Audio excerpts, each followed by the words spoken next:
सचराचरं तत्पदं दर्शितं येन तस्मै श्री गुरवे नमः।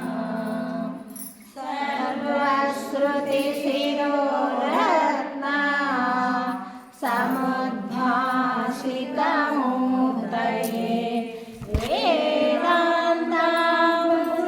वेदान्ताम्बुजसूर्यो